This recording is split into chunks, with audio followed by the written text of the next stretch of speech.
Hi అండి. Welcome to Lakshmi's recipes. ఎలా ఉన్నారు అందరూ? నేను మీ భాగ్యలక్ష్మి. ఈ వీడియోలో నేను ఇడ్లీలు మిగిలిపోయినా లేదా కొన్నిసార్లు ఇడ్లీ తినడానికి అస్సలు ఇష్టం ఉండదండి. అట్లాంటప్పుడు ఇడ్లీలతో ఈజీగా పులిహోర ఎలా చేసుకోవచ్చో చూపిస్తానండి. ముందుగా పొయ్యి వెలిగించి గిన్నె పెట్టుకుని ఒక స్పూన్ ఆయిల్ వేసుకోవాలి. పోపు దినుసులు తీసుకుంటున్నాను. పోపు దినుసుల కోసం నేను ఎండుమిర్చి, ఆవాలు, జీలకర్ర, పచ్చెనపప్పు తీసుకున్నానండి. ఇవి ఫ్రై అయిన తర్వాత కరివేపాకు, పచ్చిమిర్చి ముక్కలు, అల్లం ముక్కలు కూడా వేసుకోవాలి. నెక్స్ట్ మనం పల్లీలు కూడా వేసుకుని ఫ్రై చేసుకోవాలండి.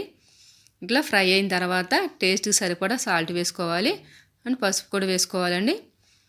ఇట్లా వేసిన తర్వాత మనం ఒకసారి మిక్స్ చేసుకుని పొయ్యి బంద్ చేసి మనం గిన్నె పక్కన పెట్టుకోవాలి. ఇట్లా పక్కన పెట్టుకున్న తర్వాత నెక్స్ట్ ఇడ్లీ తీసుకోవాలండి. ఇడ్లీ తీసుకుని మనం ఇడ్లీ పొడి చేసుకోవాలి. ఇట్లా పొడి చేసుకున్న తర్వాత ముందుగా మనం పోపు పెట్టుకున్నాం కదా, ఆ పోపులో ఇడ్లీ పొడిని కూడా వేసుకోవాలి.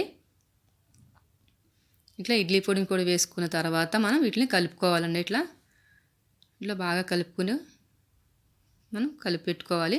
ఇట్లా కలుపుకున్న తర్వాత మనం నిమ్మరసం తీసుకోవాలండి. నిమ్మరసం మనం టేస్ట్కి సరిపడా నిమ్మరసం కూడా యాడ్ చేసుకోవాలి. నేను టేస్ట్కి సరిపడా నిమ్మరసం కూడా ఇందులో యాడ్ చేస్తున్నాను.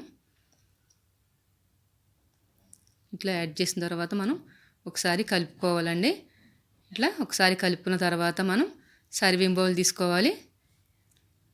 సర్వింగ్ బౌల్ తీసుకుని మనం అందులో సర్వ్ చేసుకుంటే ప్లేట్లో సర్వ్ చేసుకుని పైనుంచి నువ్వులతో సర్వ్ చేసుకుంటే ఇడ్లీ పులిహోర రెడీ అండి. ఈ ఇడ్లీలు ఒక్కోసారి ఫీవర్ వచ్చిన వాళ్ళు కూడా తినడానికి అస్సలు ఇష్టపడరండి. అలాంటప్పుడు ఇట్లా పులిహోర చేసి పెడితే ఎంతో ఇష్టంగా తింటారు. అలాగే నిమ్మకాయలో విటమిన్ సి ఉంటుందండి. ఇది ఇమ్యూనిటీ లెవెల్ని పెంచుతుంది. నువ్వుల్లో కూడా ఫైబర్ కంటెంట్, విటమిన్లు అనేక అనారోగ్య సమస్యలకు చెక్ పెడతాయండి. ఈ వీడియో మీకు నచ్చితే లైక్ చేయండి, షేర్ చేయండి, సబ్స్క్రైబ్ చేయండి.